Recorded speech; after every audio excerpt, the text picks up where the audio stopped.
Welcome to episode 34 of the Link Building Show. I'm here with Lee, and today we're going to be talking about how to distribute your press release in a step-by-step guide. So Lee, would you be able to run me through a generic press release and how you might send that out? So basically what I do here is, for most press releases, I'd obviously write it, and then I'd use a certain distribution platform, and then I'd find a list of journalists that are relevant to that piece. So I'd get a big list. I can be quite picky with it, depends on the story really. And then when I found that list of journalists, I'd then pretty much just send it out. Okay, cool. So how would you decide which journalists you were going to include? So I'd like to see what are the journalists that I'm featuring have written about before. If it's a topic related to my story, I'd like to pick that. If it's not just a topic, but any related keywords, or if they're on a website that would write about, I don't know, if I was to do a gaming story, I'd send it to people who work at gaming websites. Anyone that could remotely have an interest in my story would like to pick it up, pretty much. So when you're sending out to journalists, do you typically include like a little introduction at the start, or do you just get straight into the press release? Well, it depends on the press release, really. I think when it comes to certain types of stories, you kind of need it. You want to kind of get a good introduction. But for the majority of my stories, I don't really. I just kind of send them the press release. I think some people do.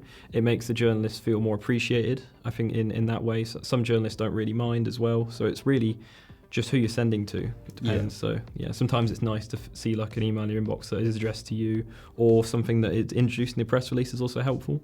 So for example, rather than just sending them the press release, you can bullet point a few key points in it as well. So it kind of gets the journalist introduced to the press release properly. But like I said, not everyone does it. You don't necessarily need to, but it just depends how you feel, really. I think because some journalists are quite busy, I think they sometimes appreciate you just jumping straight into the press release. Yeah. Whereas others, if they're not receiving a lot of press releases, it can be nice to have some formality to it as well. And it can help build relationships between yourself and journalists. Yeah. So Lee, can you run me through the different types of sends that we might do to journalists? Yeah, there's quite a few actually. I think the main ones that we do are reactives, regional sends, and then just like general sends. So the general sends I'll start off with a kind of like, say if you do like a top 10 of like a TV show or something, this would just be you do a piece on TV or gaming or whatever, just popular culture, you send to basically just general journalists. So it could be, if it's like movies, you can send all around the world to like movie journalists, and then for example you'd have regional sends, so this can be like hard-hitting stories, like maybe some controversy in there, but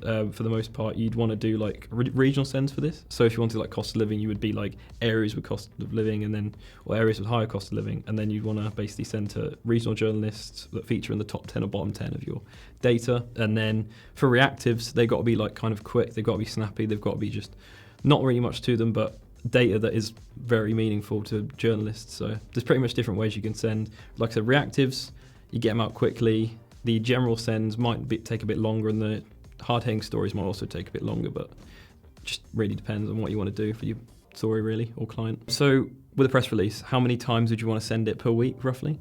You want to send it maybe like 3 times a week. Oftentimes journalists are quite busy, so they might miss the first or second email. So it's quite useful just to send it again to bump it back up to the top of their inbox. Obviously, if a journalist has emailed you back to say, this isn't a story that's of use to me or of interest to me, then you can remove them from that mailing list. But if a journalist hasn't said otherwise, then they're probably likely to want to still receive stories like that. So how might you change your press release depending on sending it to different regions or different states, for example?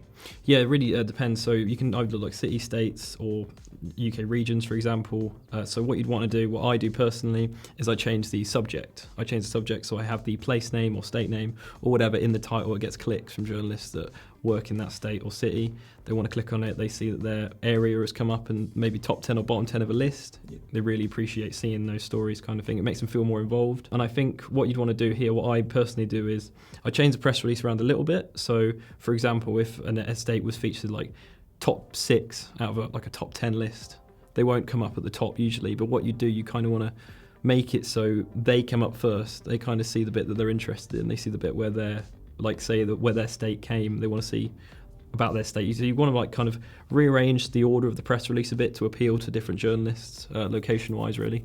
That's a good thing to do. So what would you say are the top 3 takeaways for people today from this? Yeah, so number 1, I'd say make sure that you keep your lists really relevant. So make sure you're only sending out to journalists who your story is relevant for. So number 2, I'd say changing your press release to suit the particular area, region, or state that you're sending it to. So say changing the subject line and so catering it to that audience. Yeah, and then number 3 would be to change your distribution style depending on the type of press release that you're doing. So for example, if you're doing a reactive, you want to get that out quickly, be like to the point with your data and the story you're trying to tell.